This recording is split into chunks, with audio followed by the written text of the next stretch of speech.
Thank you.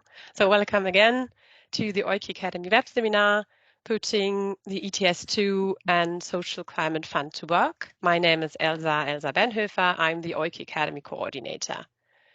EuKI is the European Climate Initiative, which is the funding instrument of the German Federal Ministry for Economic Affairs and Climate Action to strengthen cooperation in the EU and the Western Balkans in the further development and implementation of its climate policy. EuKI supports inner European dialogue, exchange of good practice, awareness raising and knowledge transfer, and among others facilitates knowledge transfer and dialogue through EuKI Academy formats like today's web seminar.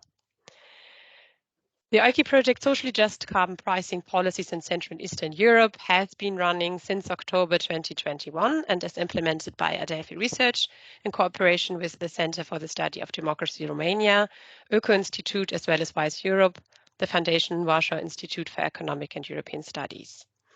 The project is concerned with the effects of carbon pricing on vulnerable households in Central and Eastern Europe.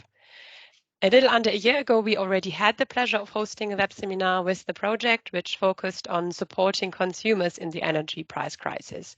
And today, the peak of the energy crisis is behind us, but we are facing new challenges with the risk of energy poverty. Right now, the implementation of ETS2 raises a lot of questions about securing a just transition in the face of carbon pricing, and the Social Climate Fund is supposed to deliver robust answers to many of these questions. However, the practical side of how vulnerable groups can be disburdened is still up for discussion. The EuKI project reviewed these issues in policy labs and conducted extensive research, which resulted in an elaborated policy report. And today you will hear about the results and get to discuss their implications with several experts, which will be introduced by today's moderator, Alexander Eden, who has a degree in environmental science as well as global change management and a decade of experience in climate policy research. In his 9 years at Adelphi, he has not just led the EuKI project, he has conducted numerous research and advisory projects focusing on market-based strategies for emissions reduction, such as carbon pricing and emission trading system. Thank you again very much for coming. I'm looking forward to an enriching discussion. Over to you, Alex. Thanks a lot for the introduction, Elsa. Welcome everybody, and thanks for joining us this morning. It's my pleasure to moderate this this discussion that we'll have today. If I could go to the next slide, then we'll see the program for today. I'd like to give just a brief introduction to the policy report that Elsa mentioned. So I will then be very happy to carry on with the discussion. First of all, the policy report. So as many of us know, so earlier this year, the EU passed landmark legislation establishing a new emissions trading system for the buildings and road transport sectors. The ETS2 is to be accompanied by a new social climate fund. So on its own, the carbon price it's shown and expected to potentially unfairly impact poor and vulnerable, and this can potentially exacerbate social and political divisions. As we know, also countries across Central and Eastern Europe, the risk is particularly acute there. So the Social Climate Fund is therefore being conceived to channel a share of the ETS revenues towards those that especially need it. So together actually these represent a really great opportunity actually to do something great for European society. However, to be successful, they do need to be effectively implemented. So we do have an ambitious timeline as well. Everybody involved needs to have the knowledge and the tools to have a constructive role in this process. Our report, therefore, what we've tried to do is we've tried to make this like a stepping stone towards implementation. So we've really we have taken a look at the new legislation to gain an understanding of the scope, objectives, and the processes that are behind it. We use original modeling analyses to examine vulnerability to the carbon price across Europe, with a focus on Poland and Romania. We also unpack the discussion on policy design, considerations, and look into a broad range of good practice policies from across Europe and around the world. So please do, if you have the chance, you're interested, and you have a potential role in this implementation, take a look at the policy report. What I would also ask is that for this presentation, we will have times for questions near the end, so please post your questions in the chat. If we have time, we will get to them. If we don't have time, we will pick them up afterwards as well. So now it's my pleasure to introduce Milena Damianova, who's a legal officer at the Directorate General of Climate Action, or DG Klima, at the European Commission. I very much like to welcome Milena to give a few opening remarks and also to reflect on this. Actually, sorry, what I will do first, actually, I would like to introduce the policy report. I will hand this first of all over actually to my colleague, Irina Holovko, who's an advisor at Adelphi. She will actually introduce some of the key findings from our report, give us also a background for the discussion. Over to you, Irina. Thank you, Alex. Good morning, everyone, also from my side. I hope you can see my presentation now. Alex, could you confirm that everyone can see my slide? This looks good. Go ahead. This looks good. Okay. Thanks again, and good morning, everyone. So my task for today is to give a brief overview of the ETS2 and the Social Climate Fund, and some key findings from our work in this project that Elsa and Alex briefly just introduced. So, as you know, the emission trading system 2, the new system that was introduced earlier this year, will cover CO2 emissions from fossil fuels that are used in buildings, road transport sector, and some additional sectors corresponding to the industry and the industrial activities that were not covered by ETS1 so far.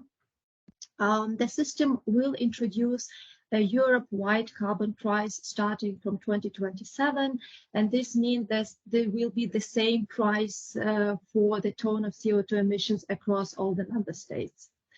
For this ETS system, there will be a full auctioning, so all the allowances will be sold, and this effectively means that there will be a lot of revenues raised by the system.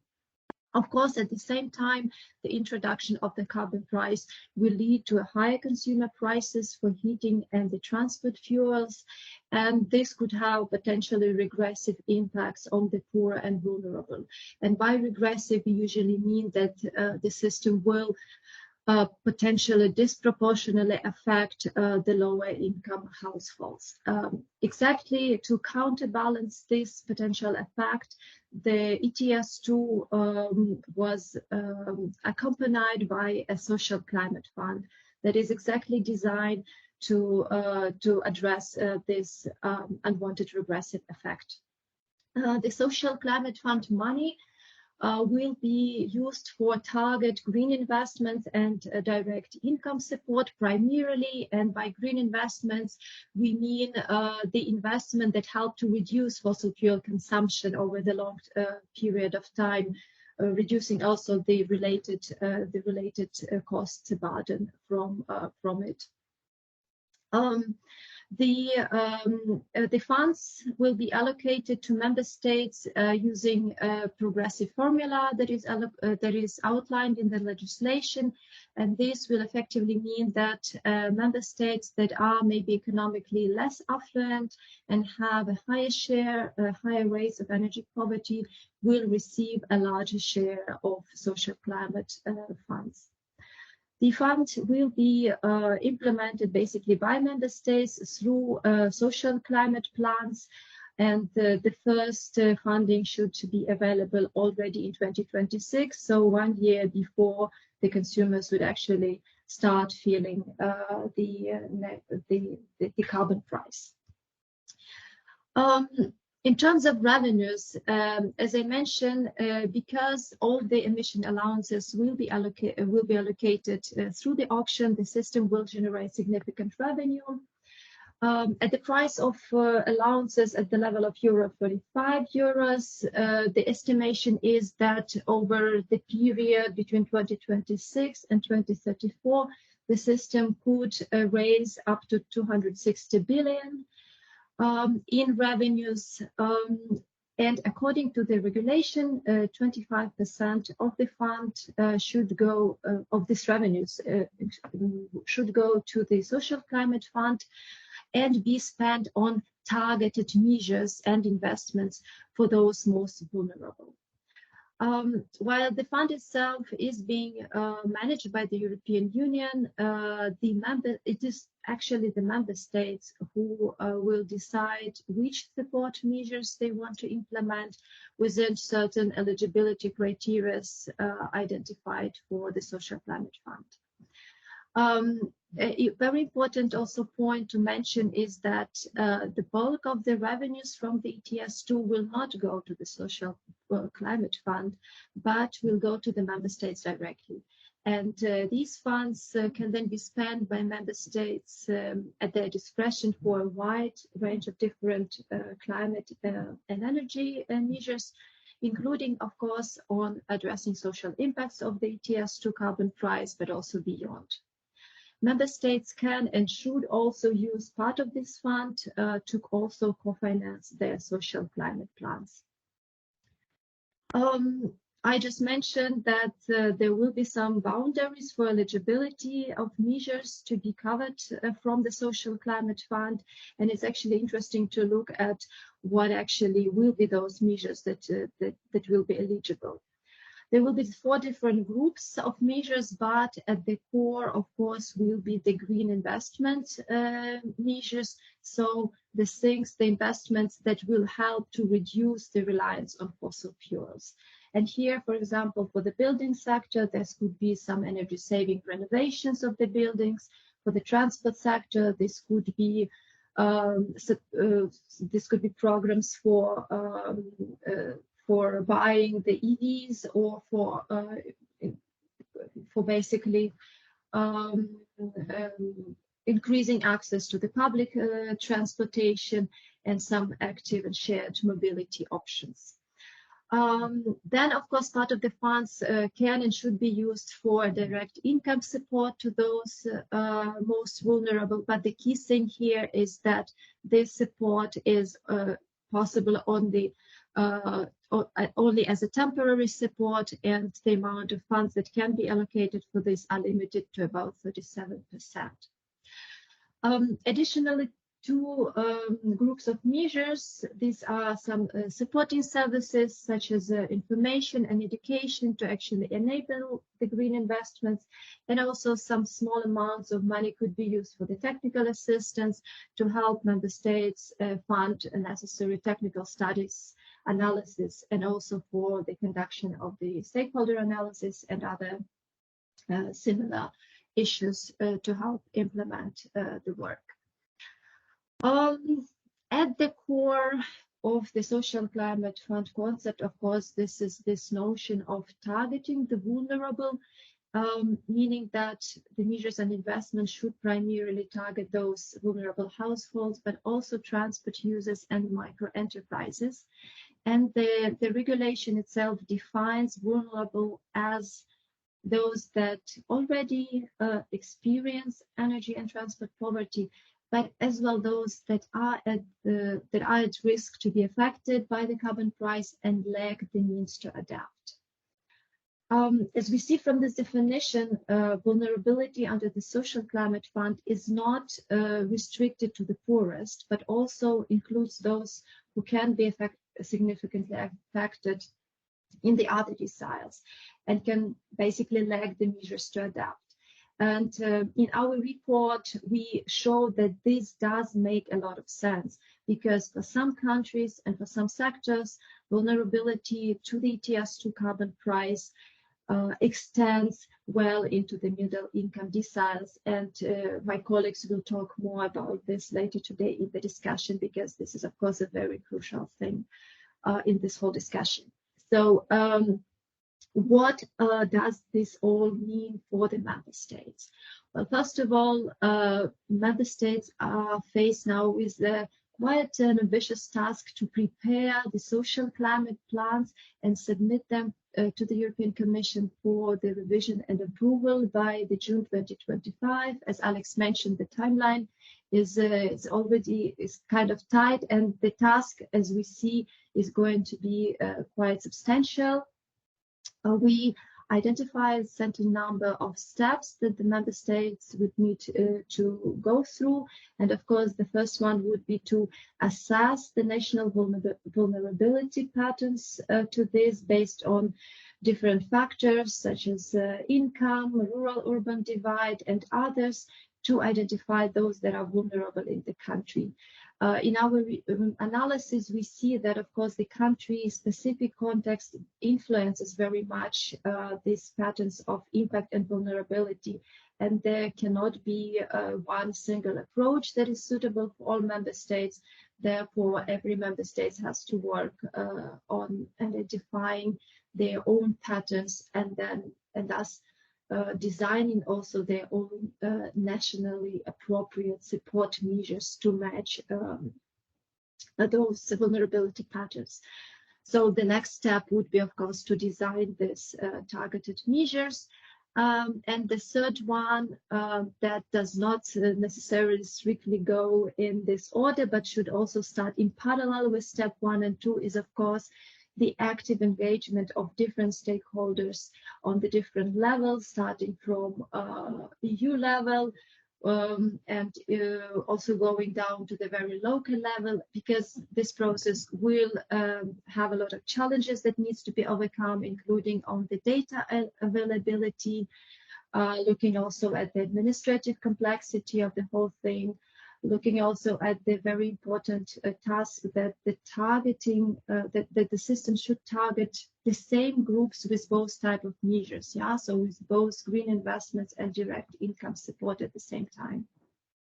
So I will end here. I will only just show you this report that we have and this link where you can download it, and I will now stop here and hand it over to Alex to start the discussion.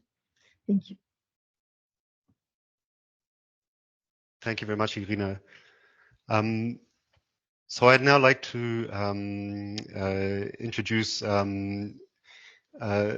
Milena Damianova, who's a legal officer at DG Klima, just to give some initial reflections on that, and also to hopefully give us a little bit of an update on some of the activities that have been taking place at the European Commission.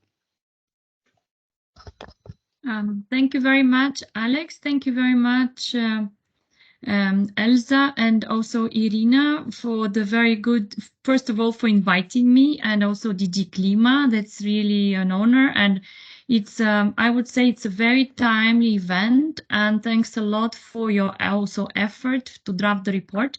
I think it's very valuable and timely for the real, as you mentioned, it's a challenging and ambitious task to implement well the new emission trading system for buildings, road transport and small industry, and the related social climate fund, which came together. And there were two pieces of very contagious, very difficult political negotiations, but we are happy that it went through. Yes, this you mentioned, Irina, that indeed the legislation was adopted in the middle of this year or already in the spring. This comes as implementation of the European Green Deal, which was in the heart of the current Commission, College of the Commission, and with the President, Ursula von der Leyen. And of course, the Green Deal was there in order to address the social requests of also young people and to look in the next generation, but also having in mind the climate emergency. So, and we only see more and more confirmation of this climate emergency. Following the European Green Deal, we had we managed at EU level to adopt the European climate law, where the climate neutrality, as proclaimed by the Green Deal as objective, is now in the law, applicable for all EU member states. And based on this, the Commission proposed a legislative package to see how best to address and to achieve the intermediary target for 2030, where this target is put in the climate law, and it is a EU target of 55% reduction of emissions by 2030. Adopting these targets, it was obvious that we need interventions of all sectors, and we saw that the sectors that were covered by emission trading system progressed very well, decreasing substantially the emissions, like 37% of emissions were decreased since 2025 for the sectors that were covered by the current ETS. And the current ETS and the emission trading system was seen as one of the most cost-effective measures to bring down the emissions. Of course, and that's why we suggested a new emission trading system for buildings, road transport, and small industry not covered by the current ETS. And you know, this last part was introduced by the co-legislators during the negotiations. I will not go into details because also Irina highlighted, and I see here the most important thing is I see the focus of this web seminar is the Social Climate Fund, but I wanted to mention that this week we had, let's say, 3 milestones achieved or to be achieved. The third one for the implementation of the second emission trading system for road transport, buildings, and other small industry. Namely, you know that it's very important for ETS to function. We need to have a proper and robust system of monitoring and reporting. And we are happy that on the 18th this week, we had that regulation on monitoring and reporting adopted, and it was published this week, and it will be it will enter into force normally within 20 days from this on somewhere in the middle of next month in November.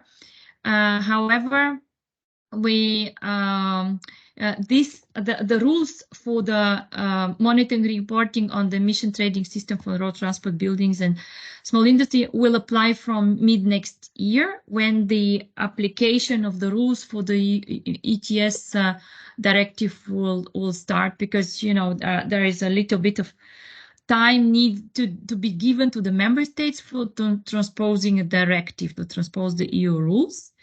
We also have the Commission adopted the rules for the auctioning, including the auctioning for the new emission trading system, and there are rules also for the auctioning of allowances for the Social Climate Fund, and this was also adopted by the Commission this week, and it will have, this is a delegated act, and there is a 2-month scrutiny period, so it will be until the end of December, and we are soon to have the changes to the registry regulation, which are also, some of them are related to implement the ETS 2 and the Social Climate Fund. So these are good elements to underline on the legislative side, let's say. But if we now talk about the concrete implementation for the Social Climate Fund, I think Irina outlined very well what the challenge is now for the member states. But I would say, first of all, the member states need to nominate their authority that will deal with the Social Climate Fund. We have seen that some of them have done that, but some of them are still thinking, and this is very important. However, what is important that the Commission is helping the member states to draft their social climate plans. Already in the regulation on the Social Climate Fund, we have an obligation to provide all those member states who want to provide assistance via the so-called technical support instrument. Our colleagues in DG Reform are responsible for that. And the member states have until 31st of October. So if there are some colleagues from public administrations, you have still time to apply. We are actually seeing a quite big interest from several member states, ranging from the north, eastern, southern member states who show such interest. And there will be a consultant appointed by the Commission to help member states within 1 year. As you, Irina, mentioned, social climate funds are to be plans are to be submitted to the Commission somewhere in June 2025. So next year, starting from April, May until that moment in mid-25, this consultation assistance can help member states.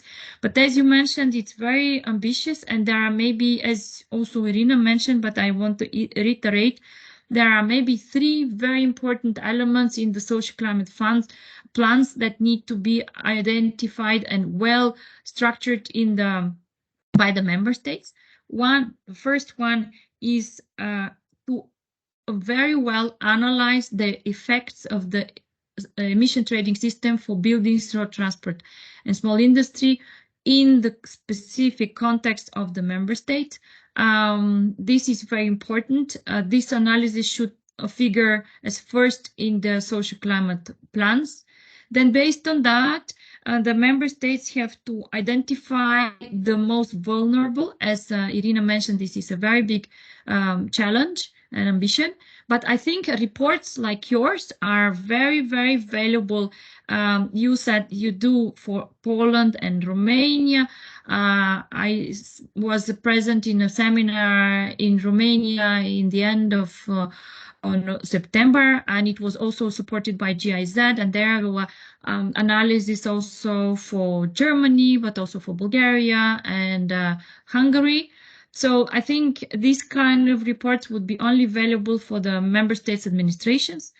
And of course, the third thing is how to identify the relevant measures and investments that are most suited for the vulnerable groups in the respective member state, and which are those that are most cost effective.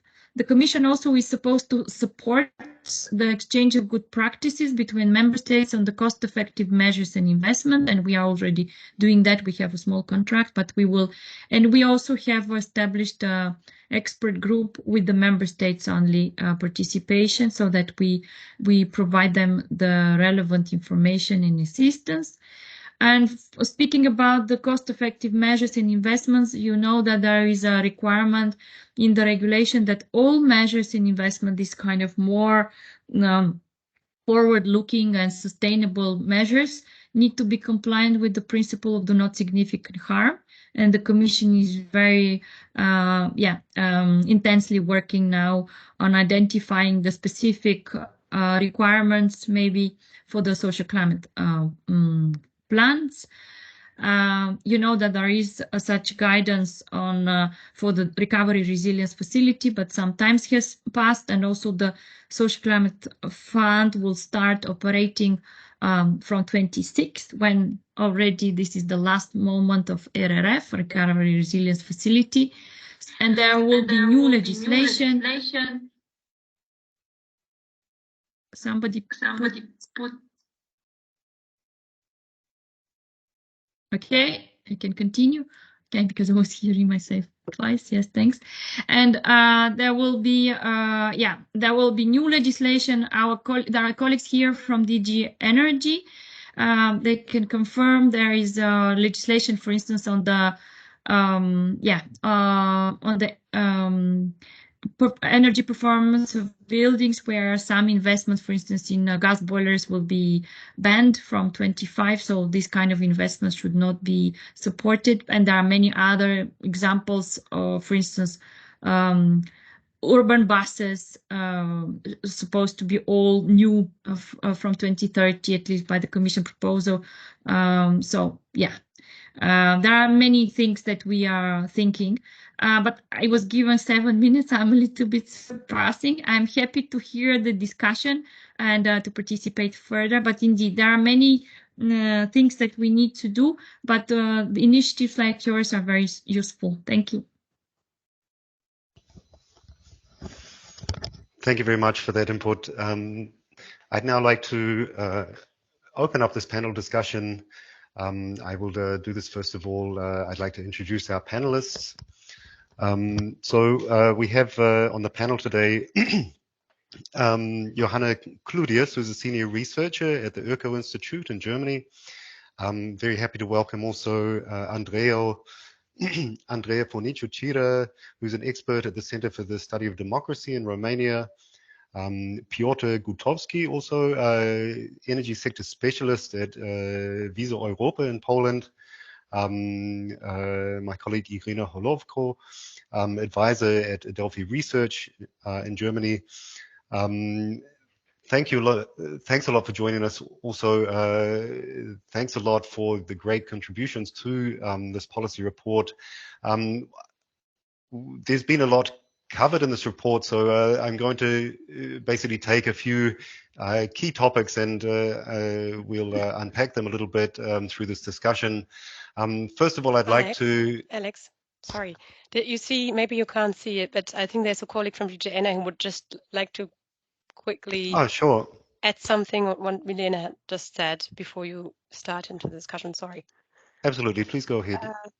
Yes, sorry. I will be super brief because I'm actually interested in a panel discussion. So sorry for jumping in and also perhaps not being under your radar. I'm Elena Donari. I'm here also with a colleague, Liviu. We are from the Consumers Unit in DG Energy, and we are the coordination point for the implementation of the Social Climate Fund across our DG.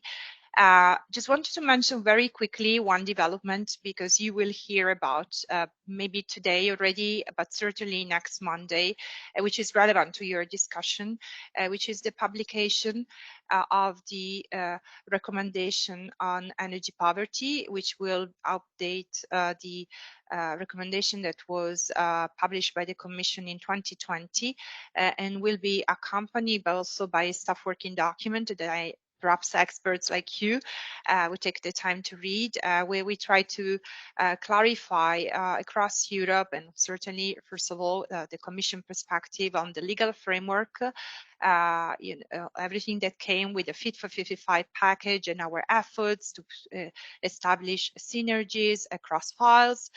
So we give you also some updates on how we see the link with all the acts that also Milena mentioned, especially in energy.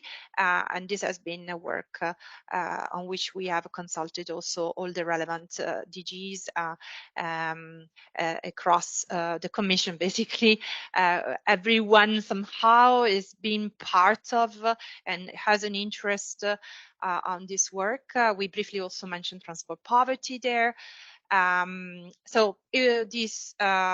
The recommendation and the accompanying staff working document are meant to be adopted today and will be published, not sure today, but certainly on Monday. And there will be also an event with Commissioner Simpson, who will say a few words about that. The other perhaps point I want to make, and I promise we will send you our comments because this week was particularly busy for us on your report, perhaps in Britain, is that Poland, which I saw that is among in the countries of your focus, has received, in fact, in the past, technical assistance from DG Reform for the, maybe you're aware or you've been part of these discussions, a very comprehensive, I might say, technical assistance from DG Reform, which is something we would like to replicate also for the Social Climate Fund implementation on the definition of let's say identification of indicators, measurement of this problem in the country. many level of governance, by the way. So this tailored support I saw that have triggered in the draft National Energy Climate Plan that we have received as part of the process that we are steering with DG Klima on the governance of the energy union, and some kind of this. It is announced that Poland is working on a very comprehensive strategy to address this problem. So I was also curious to hear more if you are aware of that. And with this, I'll stop. And sorry for this interruption. But No problem. Thanks a lot for your input and thanks a lot for the updates. It's really good to see that these processes are actually underway, and really great that we can actually make this contact here over this webinar. And of course, no need to say we would welcome any feedback from you on both the recommendation and the staff working document. Just last word, recommendation this time, the first time was more addressing a variety of audience, and especially researchers and those who are like you know, more technical experts. This time, actually, we wanted to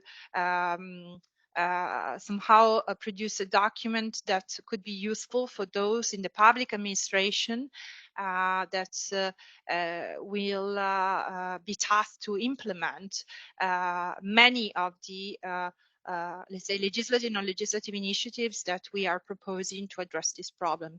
So, but we welcome your feedback on that. Thank you. Great, thanks a lot. Then I would like to then pick up the panel discussion once again. We will keep this a little bit shorter to make up for time, but I'm sure we can have still delve into some of these topics really nicely. So I'd like to open the first question. So we've done some considerable work in this report, looking at what are the ETS2 and Social Climate Fund, how they should work, and what impacts can be expected. So I'd like to open this up, first of all, to Johanna Cludius. Johanna, although on what we found on average, the impact of the carbon price will be reasonably limited on average, it will also be regressive. So what does this actually mean for Europe, and then why is the Social Climate Fund then needed, actually? Yeah, thanks, Alex. Yeah, actually, we find, and other studies have found, that the average impact of the ETS2 on households is limited, and that this is even the case at relatively high CO2 prices. That is not to say that there will be a lot of households for whom it will present a burden, and that's where the Social Climate Fund comes in. The actual impact depends on two factors. On the one hand, it depends on the amount of fossil fuels that a household uses for heating and personal transport. And then the burden that this additional cost poses depends very strongly on income. Households with higher incomes can more easily cover additional costs, and households with lower incomes may not be able to make ends meet as it is. And we show in our report that the fossil fuel use and also the income levels are very diverse between member states, but also within member states. And just to give a quick example, in 2022, the average income in Romania was only a sixth of the average income in Denmark. And for Poland, average incomes in Poland were only a quarter of those in Denmark. So it becomes very clear that when we introduce an emissions trading system that sets a uniform price across the EU, that there will be differences in terms of the impact. But not only between member states, as I said, but also within member states. So in Germany, for example, in 2022, the top fifth, the top 20% of the income distribution earned 4 times what the bottom 20% earned. So you can see that there's large differences in terms of the impacts that we can expect, and that's exactly why the Social Climate Fund makes so much sense, and why it's totally reasonable to have this focus on both lower income member states and then within the countries on those groups that are vulnerable. Yeah, thanks a lot. That does make a lot of sense. Thanks. So Irina covered already in our introduction that there are different types of measures and investments that should be funded, with a focus, first of all, on primarily these green investments, sort of at the core, those that are actually reducing the exposure to the carbon price, so the use of fossil fuels. However, there's also around 37% that can be used for this temporary direct income support. I understand, Piotr, you've done some work now recently looking at what this means for Poland. Even though there is a limit of this about 37% that can be used for direct income support, will this be enough actually to compensate for carbon price impacts in the case of Poland? Thank you for the question. I think actually this is a very important question, and the short answer is it actually depends. First of all, it is worth mentioning that Poland will be the largest beneficiary of the Social Climate Fund, with the sharing the total budget of 17.6%. Which, depending on the year of implementation of EU ETS2, amounts to approximately 11.4 or 9.6 billion euro. Assuming the first option and taking into account the additional 25% of all national contribution, the estimated total budget of the National Social Climate Plan should amount to approximately 15.2 billion euro. However, as you mentioned in the question, there is a limit of 37.5% of funding that can be spent for direct income support measures, which gives roughly 5.7 billion euro. This might seem like a lot, but if we look at the estimated impacts of EU ETS2 on households in Poland, without any support programs, households' welfare will fall by around 1.2 to 2.5% on average, depending on the indicator used, that is share of the additional costs in net income or total expenditure. And in case of disposable income, the value should be somewhere in between at about 2%. The funding for direct income support from National Social Climate Plan will not be sufficient to compensate all of that. However, this should not be a goal, and such measures must be aimed only at vulnerable households.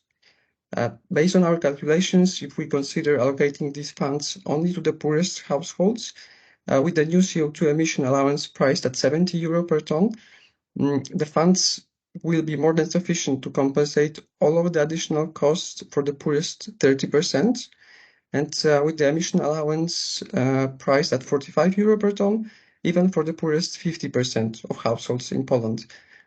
It should be mentioned that ideally direct income support should be allocated only to those that really need it, not necessarily belonging to the specific income decile.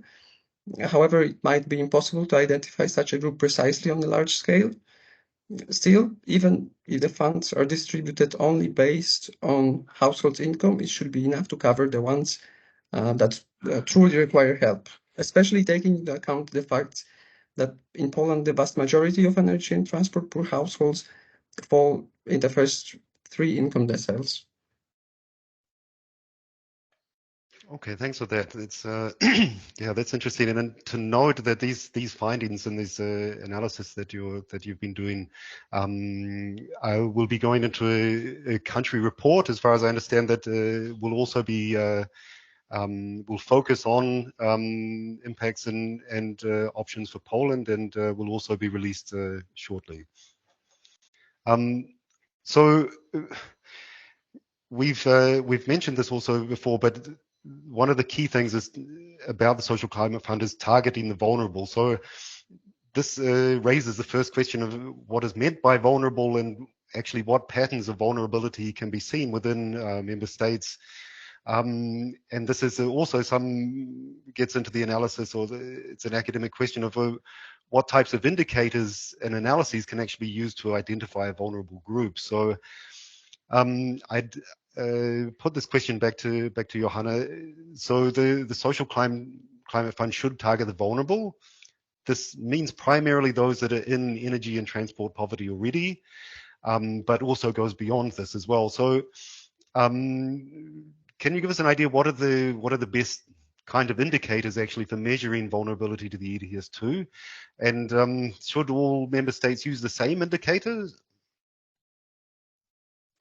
Yeah, thanks a lot, Alex. Yeah, I wish I could answer this question of which one is the best indicator and which indicators the different member states should use, but that's exactly, I mean, we've heard it, what the work is going into right now. However, we do have quite a bit of information to go on, like both from EU legislation. Elena Donati mentioned this recommendation on energy poverty, and also from the literature. So what we did in our report, we looked at indicators from the energy poverty literature, also applying them to transport poverty more or less. And what we find, and this is not a surprise because this is what the literature tells you, is that the results that you get on the different indicators are very diverse. So they always tell you a very different number in terms of the people affected. And this is because they are thought of in a way that they highlight different aspects of vulnerability or of energy and transport poverty. But now the question is, how can these types of results help policymakers in defining and choosing indicators? So what we have done is we have looked at similarities and differences across these indicators in terms of, for example, income levels or income distribution within these indicators, or also the urban-rural divide. And we do find that at least the bottom 30% of the income distribution is usually affected, already affected by energy or transport poverty, and therefore likely vulnerable to the introduction of the ETS2. And we also find but mixed results depending on the member state that you look at in terms of the urban-rural divide. So if member states can find these types of characteristics that hold across indicators and that also help in terms of targeting policy, because of course, for example, income is something that you could show in terms of a tax return, or that is collected in some of the programs that are already running in member states. That would be a good first step. And maybe just quickly, because of course, the Social Climate Fund, and we've said that a few times now, the idea is not to compensate households for the ETS2 costs indefinitely, but to actually lift households out of this vulnerability by facilitating investments and facilitating the reduction of the fossil fuel use. And especially there, of course, it's hugely important, the country-specific context, and for member states and the people responsible in the member states to know exactly where these investments or these measures make sense. And this means that, for example, in the building sector, you need a very good understanding of where the worst performing buildings are and if vulnerable households live in these worst performing buildings. So there's sort of, you could even have a combined indicator that shows both vulnerability and or that includes vulnerability in terms of this very inefficient house. And it's similar in the transport sector, have a good understanding of where vulnerable populations live that may not have good access to essential services because there's no public transport, or because there's no way to go by foot or bike to where you need to be. Yeah, thanks a lot for those insights. So thinking about the unique circumstances of each country member state, I'd like to ask Andrea, actually, what does vulnerability to the carbon price look like in Romania? I know you've looked into this with your analyses, and what are these how do patterns of vulnerability look in Romania? And yeah, if you could also reflect then, considering these patterns of vulnerability, what kind of measures would then be appropriate there? Hello, thank you very much for the question. It is very complex, and in a way, the Romanian case study is different than the Poland case studies and other Central and Eastern European countries. So the first reason is that a large proportion of the most vulnerable households use wood for heating, and wood as a fuel is not included in the ETS2 system. So basically, a naive conclusion would say that, well, the most vulnerable households will be not affected by ETS2 because they are using wood and not gas. However, if we are looking at the wood and gas distribution, we see that the gas consumption increases with the income, and after the third or the fourth decile of income, there is a large consumption of gas. So yes, ETS2 will mainly affect the medium income households in Romania. However, if it is to look at the economic theory and also what happened in the last year with the energy crisis, if the gas price increases, then other fuels are affected and wood prices also increases.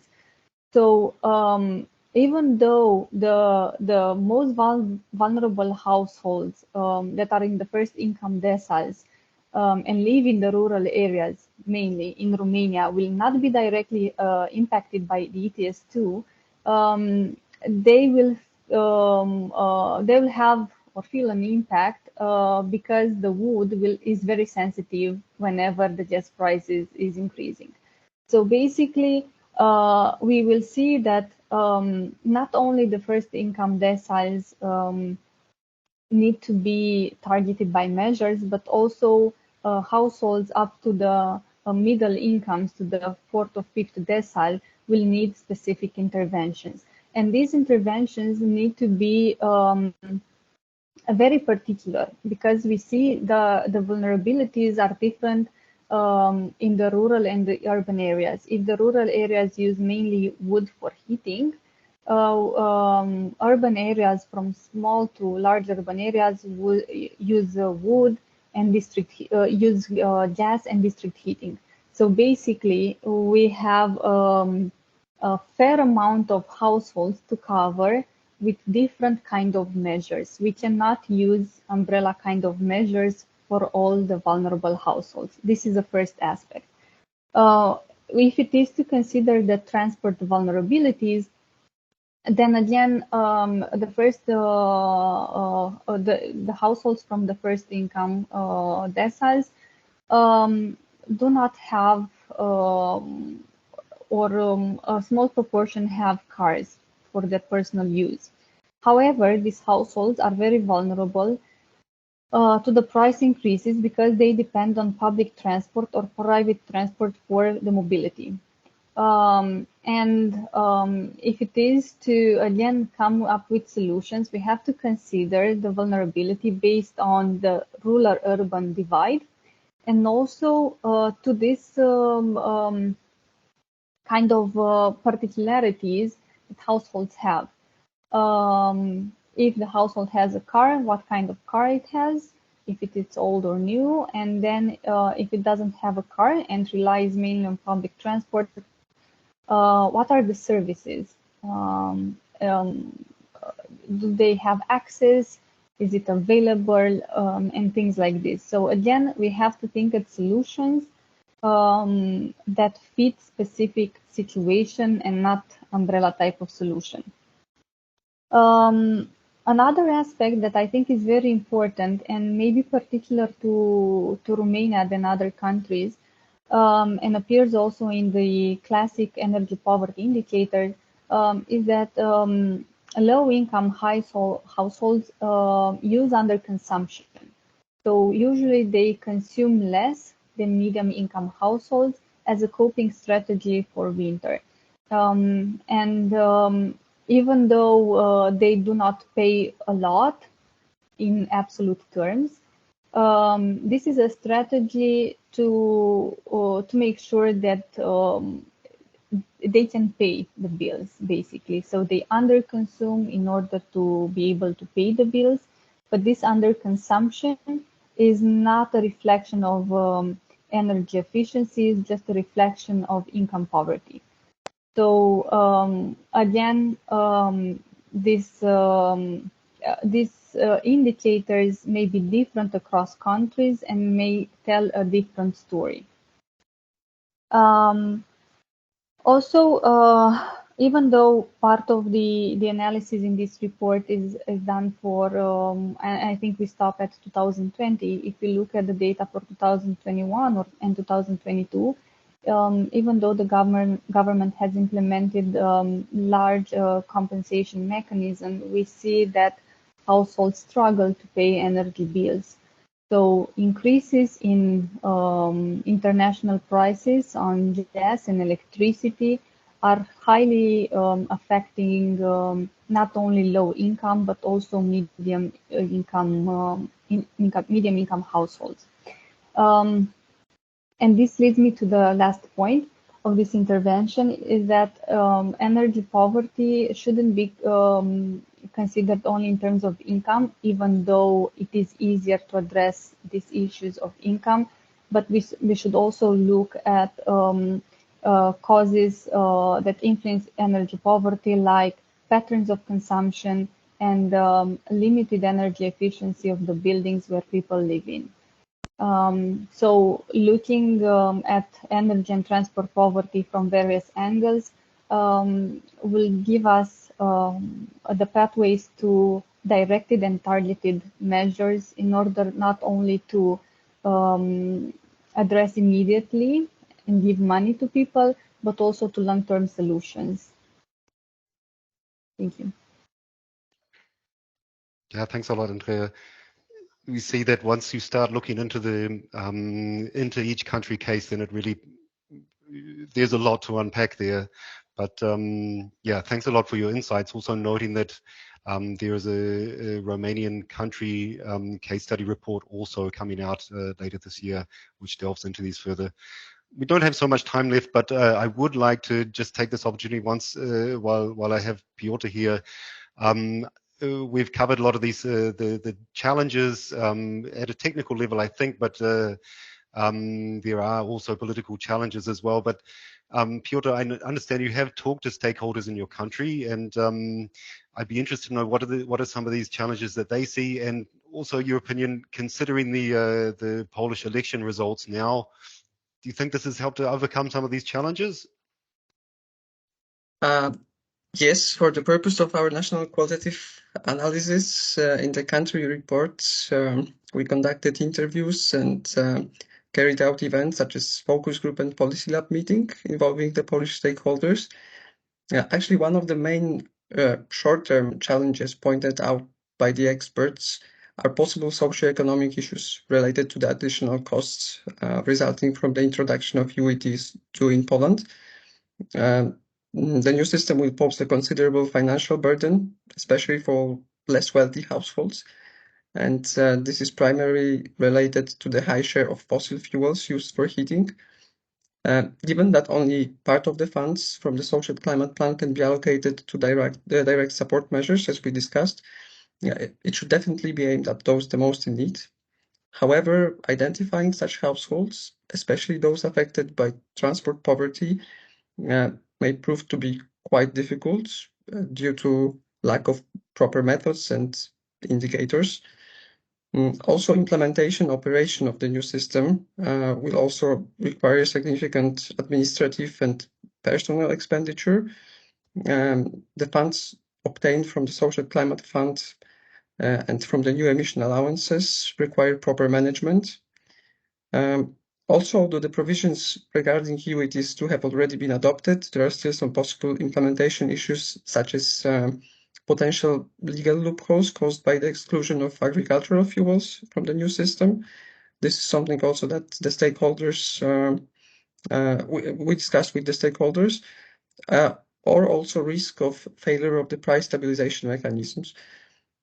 And also one last challenge that the stakeholders see is a possible general dissatisfaction, on one hand related to factors such as reluctance to change, excess legal regulations, or general fear of higher cost of living, and on the other, concerns about future benefits of the new system, intensified by criticism and pessimism present in the public debate. There is, however, a chance that this narrative present in Poland in the last few years will change thanks to the mentioned by you results of the recent Polish parliamentary election.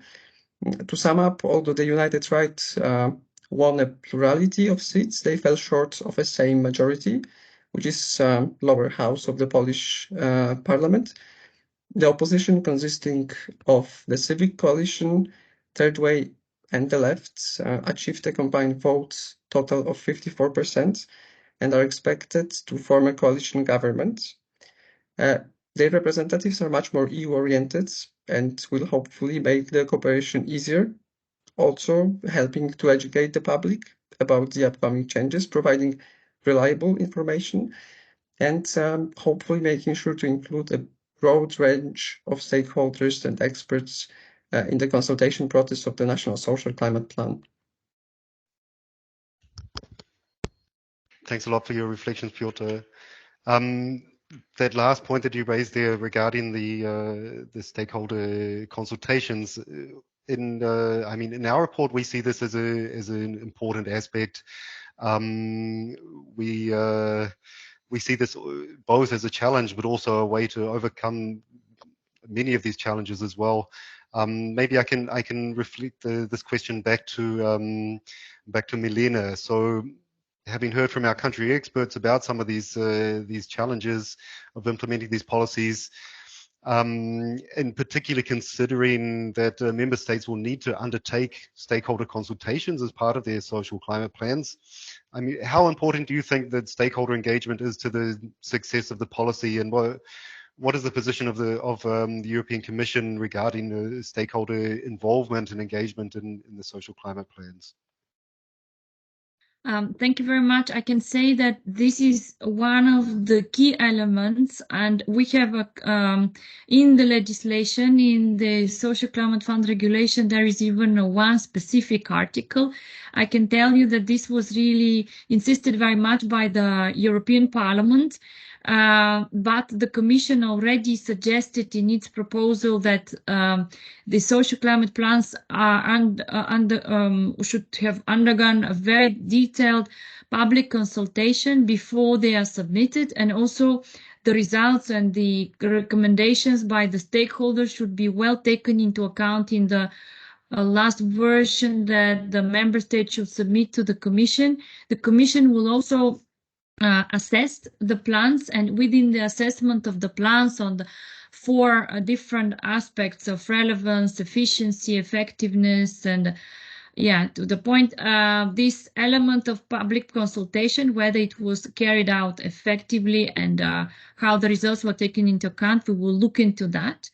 And as I said, this was extremely important for the co-legislator, for the Parliament, who is representing the people in the EU, and also within the monitoring of the implementation of the Social Climate Fund, there is a very specific social climate dialogue established with the Parliament, where they will be in a way checking on the Commission how we have implemented that requirement from our side, but also from the side of the member states.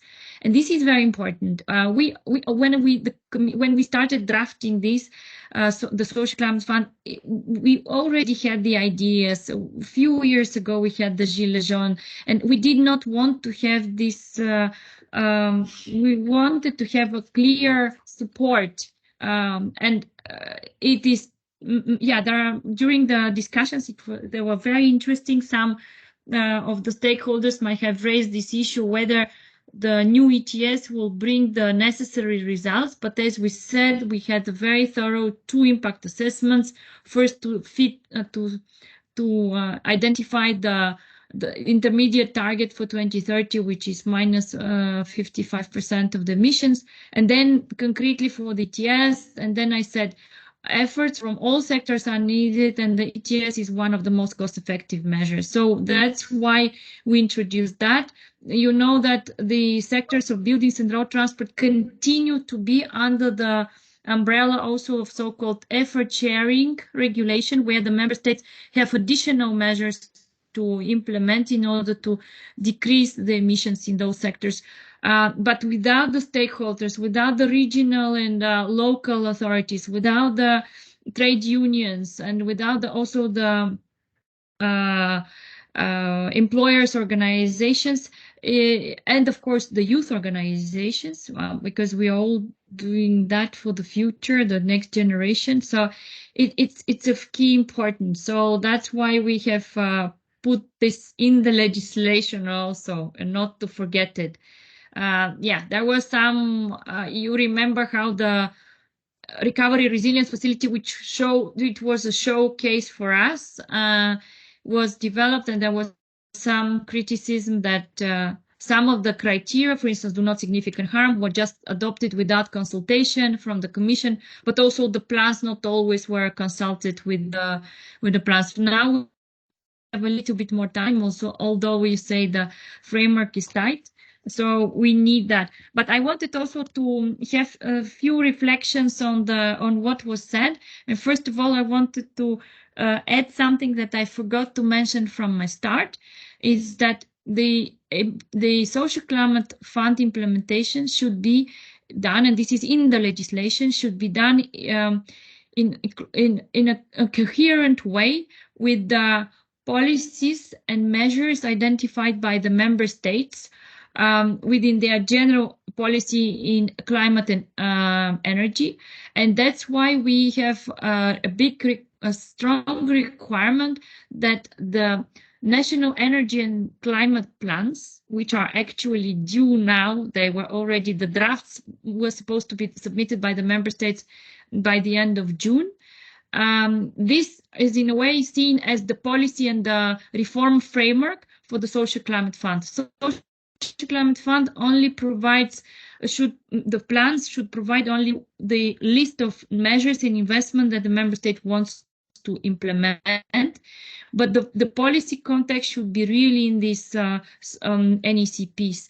So and actually we already started the Commission checking whether these draft plans are a good basis, a good policy framework basis for drafting the social climate plans, and we have mixed, let's say, assessment results. And also to say that not all member states have yet submitted their plans. So this is of key importance. Of course, also the other relevant measures and reforms that have been identified by the member states, for instance, in the Recovery Resilience Facility or in the structural funds reform programs, this also has to be all coherent with the Social Climate Fund. It should not be isolated. And yeah. Also, to one of the elements that I think from the beginning, Joanna mentioned that why we have the Social Climate Fund for all member states. Some ETS funds are dedicated mainly to low-income member states, like the Modernization Fund, which provides assistance to the modernization of electricity production in member states. Here we thought that there are poor in all member states. Of course, the level of poverty in terms of, let's say, of income is different, as it was given, like Romania, 1/6 of the average income is 1/6 of Denmark, and for Poland is 1/4. But as you mentioned, I think Johanna, that in Germany you also have poor, and also all over. So these people need to be supported, and we need support from them for the green transition. There should be no one left behind. So that's really very important. On the direct income support, and Piotr, I know you reiterated it twice, and I know the Polish also opinion, and also the low income member states. I am myself Bulgarian, and I know what it means.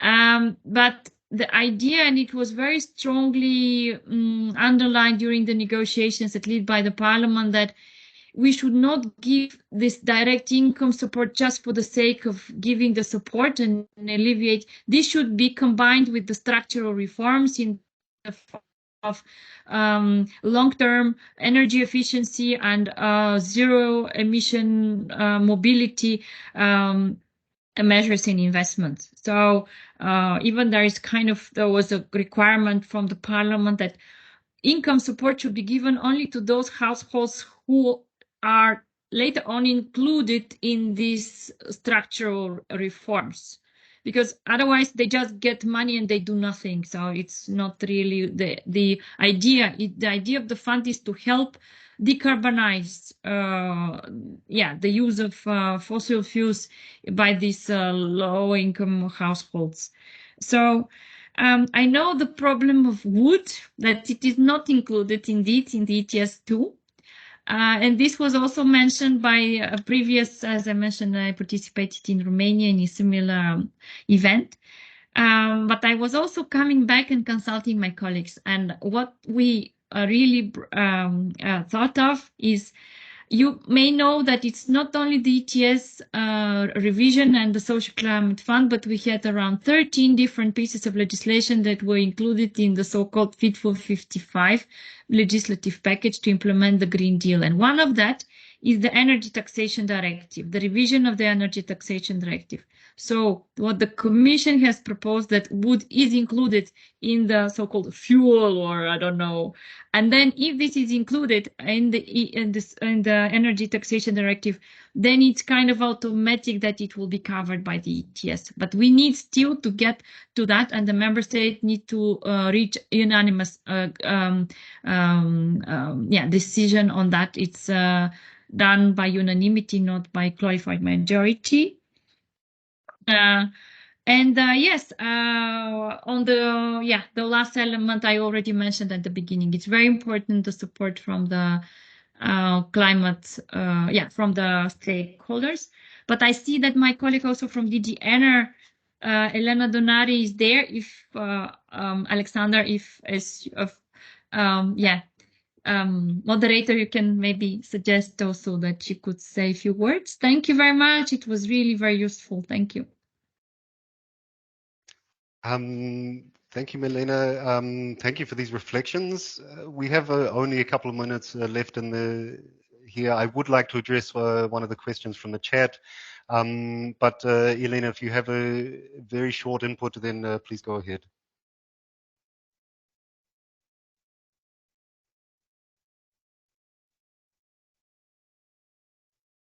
We can't hear you, at least I can't.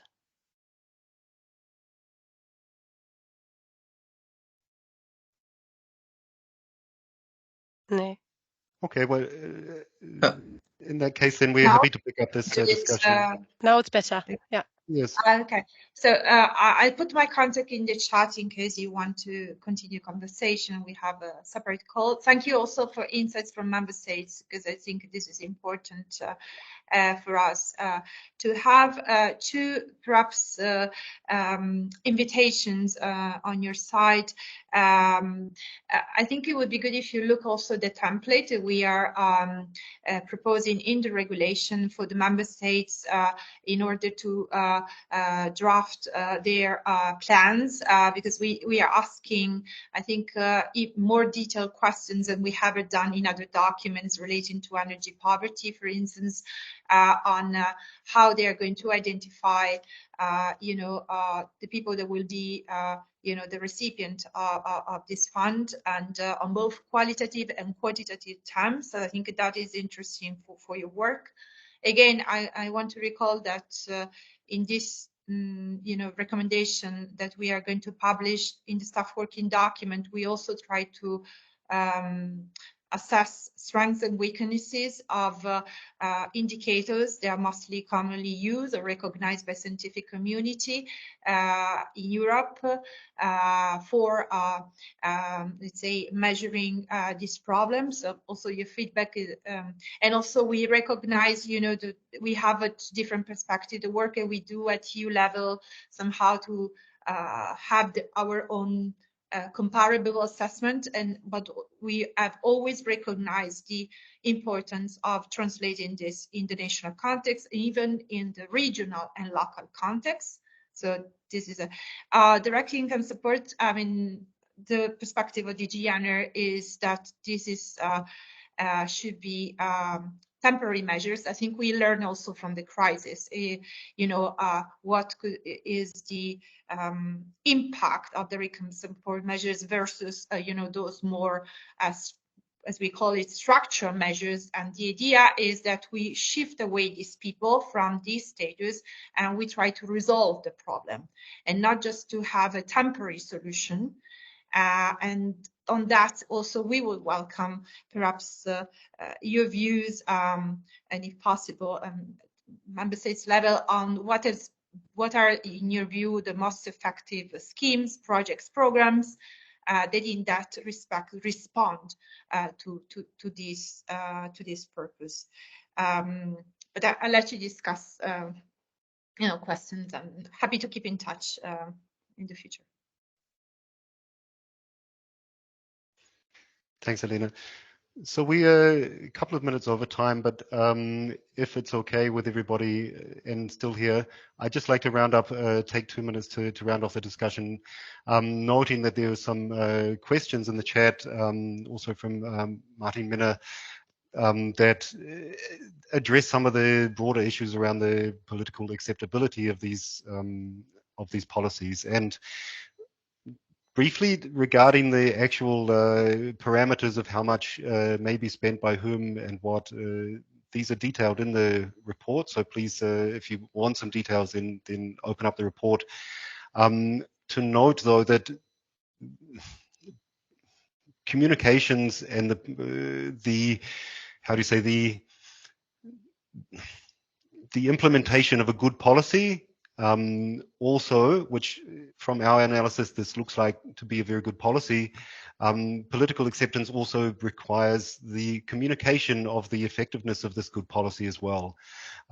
So one key part of this implementation challenge will be to involve stakeholders.